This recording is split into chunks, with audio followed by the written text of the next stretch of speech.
Preparing a small satellite to conduct some big science, an update on our upcoming mission to a metal-rich asteroid, and a new director for the International Space Station. A few of the stories to tell you about this week at NASA.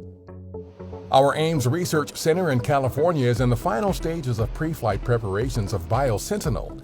The CubeSat is one of several secondary payloads targeted for launch on the uncrewed Artemis 1 mission to the Moon with our Space Launch System rocket and Orion spacecraft.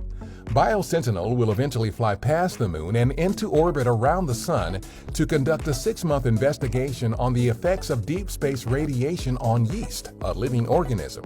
This will be the first long-duration biology experiment in deep space and could help us better understand the radiation risks to humans during long-duration deep space missions. The Solar Electric Propulsion, or SEP chassis for our Psyche spacecraft has been delivered to our Jet Propulsion Laboratory in Southern California, where the mission's assembly, test, and launch operations phase is underway.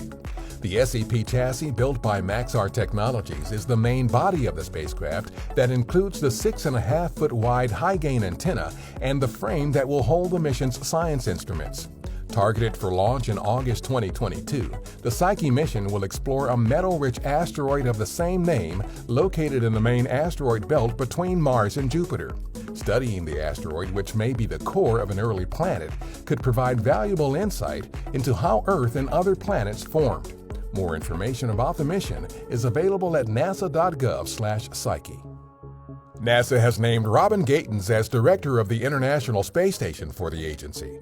She was appointed to the position after serving as the acting space station director for about 7 months. Gatens has 35 years of experience at NASA in both the space station program and in development and management of the life support systems for human spaceflight missions. As space station director, she will continue to lead strategy, policy, integration, and stakeholder engagement for the space station program at the agency level, while working closely with officials at our Johnson Space Center in Houston. According to NASA-supported research, the 2021 Arctic wintertime sea ice extent reached on March 21st tied 2007 as the 7th smallest extent of winter sea ice in the satellite record. This year's maximum extent is 340,000 square miles below the 1981 to 2010 average maximum. For perspective, that is equivalent to a missing area of ice larger than the states of Texas and Florida combined. That's what's up this week at NASA. For more on these and other stories, follow us on the web at nasa.gov/Tuan.